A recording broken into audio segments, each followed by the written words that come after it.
Apa yang kita saksikan ini merupakan penyerahan bantuan secara simbolis berupa 1 unit sepeda motor untuk Pondok Pesantren Darussalam Banyuwangi yang diberikan oleh pihak Bank Negara Indonesia kepada Pondok Pesantren Darussalam Banyuwangi. Dan juga Ibu Rina selaku Kepala Badan Karantina Ikan, Pengendalian Mutu dan Keamanan Hasil Perikanan untuk melakukan serah terima bantuan. Apa yang kita saksikan bersama ini merupakan penyerahan bantuan secara simbolis berupa 3 ton ikan dari Kementerian Kelautan dan Perikanan kepada Pondok Pesantren Darussalam Banyuwangi.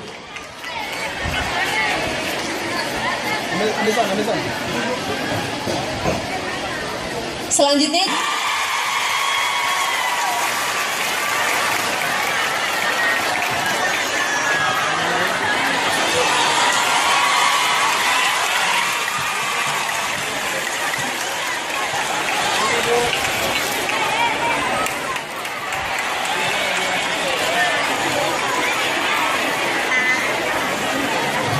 tidak hanya sampai di situ saja, tapi Ibu Susi Pujiastuti juga akan memberikan buku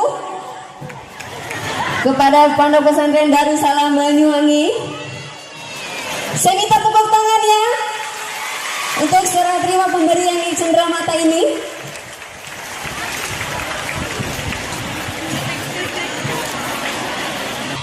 Yang akan diberikan oleh Ibu Susi Pujiastuti. Pada Ibu Susi Pujiastuti kami persilahkan.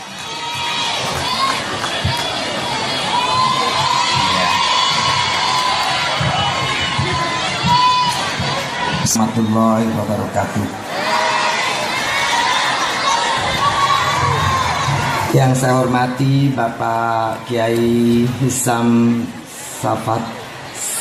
Safaat dan keluarga besar Bapak Kiai Hisam Safaat dan seluruh kiai-kiai yang ada yang mengajar di Pondok Pesantren Darussalam Blok Agung Banyuwangi,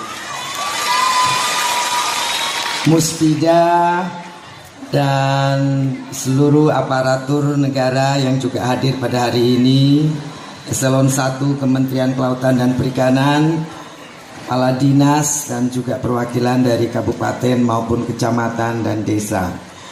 Dan yang terakhir, santriwan, santriwati, adik-adik semua yang saya banggakan dan saya cintai.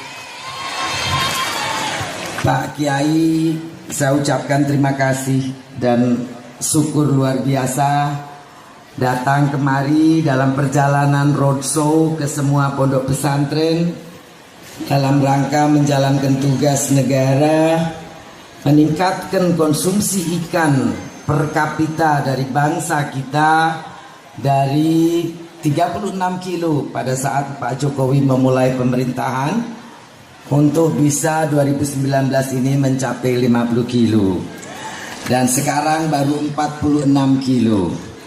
Jadi masih jauh. Dan yang lebih memprihatinkan adalah di Pulau Jawa ini, Jawa Timur dan Jawa Tengah dan pinggir pantai utara itu konsumsi ikannya justru paling rendah dibandingkan tempat-tempat lainnya. Makanya saya melakukan roadshow ini, Pak. Semua nasional sekarang sudah 46 kilo, tapi khusus Jateng, Jatim, Tengah dan Utara itu 9 sampai 16 kilo saja. Jadi masih sangat jauh dari cukup. Nah, saya bersyukur alhamdulillah dalam journey, dalam roadshow ini disambut hangat seperti sekarang ini dengan semangat dari Pak Kiai dan santriwan santriwati. Luar biasa. Salut dan hormat Ibu kepada kalian semua, terutama Bapak Kiai dan seluruh jajaran pengajar pengasuh di Pondok Pesantren Darussalam ini. Luar biasa. Tepuk tangan.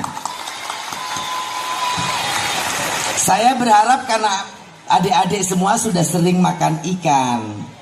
Sering belum?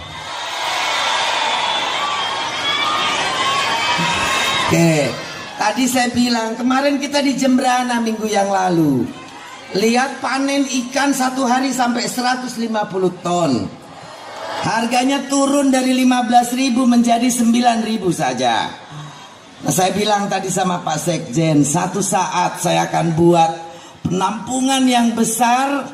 Saya minta BUMN negara untuk mengambil semua dan menyimpan untuk persediaan makan sehat seluruh santri-santri dan anak-anak sekolah, terutama di Pulau Jawa ini.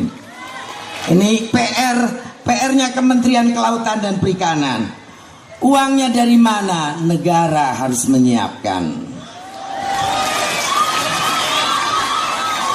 Kalau negara bisa bikin cantik infrastruktur, negara juga harus mampu membangun anak-anak bangsa menjadi manusia-manusia unggul dan punya kualitas. Betul tidak? Nah, nanti ini kerja Pak Sekjen sama Pak Dirjen untuk akrobat bagaimana caranya bisa membuat program itu terlaksana. Adik-adik sekalian, tadi Pak Kiai bilang Allah Subhanahu wa Ta'ala telah menuliskan dalam kalamnya, dalam Al-Quran, betapa pentingnya laut. Saya percaya tidak mungkin Tuhan menciptakan sesuatu tanpa maksud, tanpa kegunaan, tanpa manfaat. Kenapa? Semut saja ada di dunia begitu kecilnya. Kalau kita belajar ekosistem dan biologi, itu semut sangat berguna untuk mengurai salah satu dari mata rantai makanan terkecil, sehingga membuat ekosistem itu menjadi harmonis dan seimbang. Apalagi laut. Kalau kita selama ini 70 tahun bilang Indonesia ini bangsa yang hidup dari agriculture, kita 70 tahun selalu dicekokin, padahal tanah kita ini cuma 29% saja. 71%-nya adalah laut. Dunia juga sama, 71%-nya juga laut. Laut ini yang menyatukan Indonesia menjadi satu NKRI. Walaupun terdiri dari 17.500 pulau, akhirnya menjadi satu karena lautannya. Dan kita harus berterima kasih kepada seorang, ada yang tahu enggak? Seorang Juanda. Ingat nggak deklarasi Juanda? Juanda adalah anak bangsa Indonesia yang kalau tanpa deklarasi beliau yang diusulkan tahun 57 dan diadopt, dipakai dalam UNCLOS pada tahun 1982, Indonesia itu terpisah-pisah nanti pulaunya. Karena sebelum ada pengakuan negara kepulauan, laut itu hanya 3 mil saja dari bibir pantai pulau-pulau kita. Jadi kalau kita di pantai Pantura Situbondo ini 3 mil ke bawah, 3 mil. Setelah itu di tengah tuh laut milik internasional. Karena seorang Juanda yang dengan gigih memperjuangkan pengakuan negara kepulauan, akhirnya kita mempunyai zone ekonomi eksklusif yang luas ke tengah laut itu dari bibir pantai mencapai 200 nautical mile. 200 nautical mile dikalikan 1,6 itu hampir mencapai 380 kilometer. Akhirnya Kalimantan, Jawa, Sulawesi, Kalimantan, Sumatera, Kalimantan bersatu menjadi satu NKRI karena lautannya. Jadi laut begitu penting untuk bangsa kita. Laut ini pula yang menjadikan NKRI satu kesatuan. Kalau laut tidak ada, maka kita scattered, ya. Kita akan menjadi negara pulau-pulau yang tidak bersatu.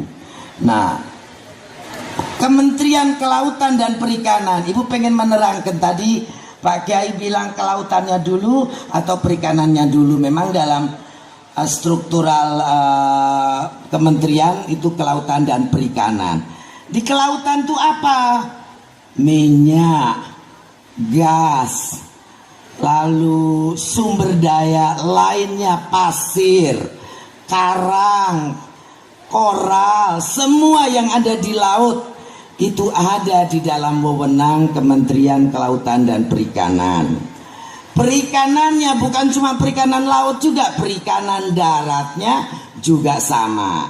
Jadi sebetulnya Menkp itu adalah menteri dengan luas portofolio paling besar di Indonesia. Betul tidak? Nah, makanya Pak Presiden dulu diprotes banyak orang.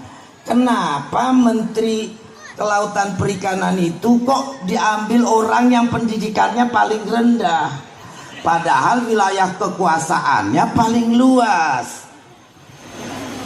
Betul ya? Tapi Ibu nggak minder kok, walaupun cuma SMA kelas 2 saja. Teman-teman Ibu, Burit Dwi Korita Karnawati itu dari Rektor UGM, sekarang Kepala Badan BMKG, itu teman sebangkunya Ibu. Makanya walaupun cuma SMA kelas 2 juga pinter, karena dulu satu bangkunya orang pintar.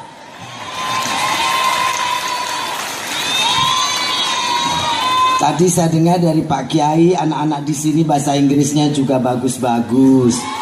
Top. Bahasa Arabnya juga bagus. Top. Satu hal, Ibu mengingatkan kepada kalian, pendidikan formal penting, namun tidaklah kalah penting adalah self-sufficient educating yourself. Mendidik, memintarkan diri sendiri dengan cara apa? Belajar, membaca, mendengar. Dan mendengar itu juga ada cara yang lebih pintar. Bagaimana?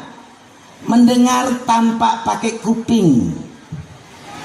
Kemampuan kita, kalau kita bilang Anda ini seorang terbatas, fisiknya cuma satu badannya, tidak bisa ada di 2 tempat, tidak bisa ada di beberapa tempat. Satu hari kecepatan kita sebagai manusia biasa juga terbatas.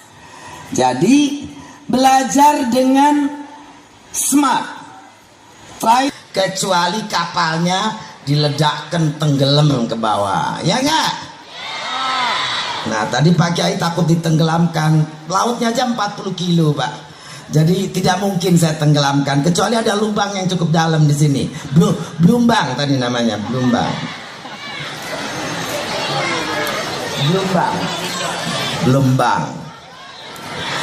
So, adik-adik sekalian, sekarang ekonomi perikanan Indonesia 4 tahun berturut-turut ini, setiap tahun dalam 4 tahun ini menjadi nomor 1 di Asia Tenggara.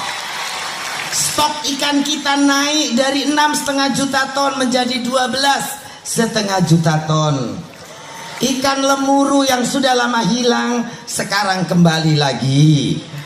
Kemudian nilai tukar nelayan juga naik 10%. Ekspor kita naik terus menerus setiap tahun 11, 12, 13%.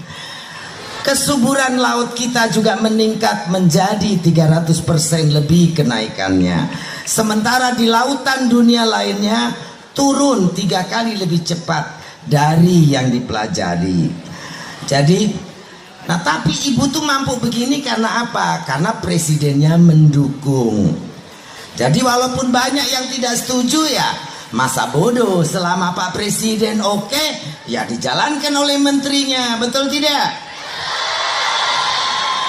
Kalau ada kawan menteri atau ada aparat atau ada pengusaha yang marah ya silahkan saja. Saya tidak pikirin. Betul toh? Ibu kan pembantu presiden, harus dengar presiden. Jadi kalau berantem sama tetangga sebelah ya biasa saja.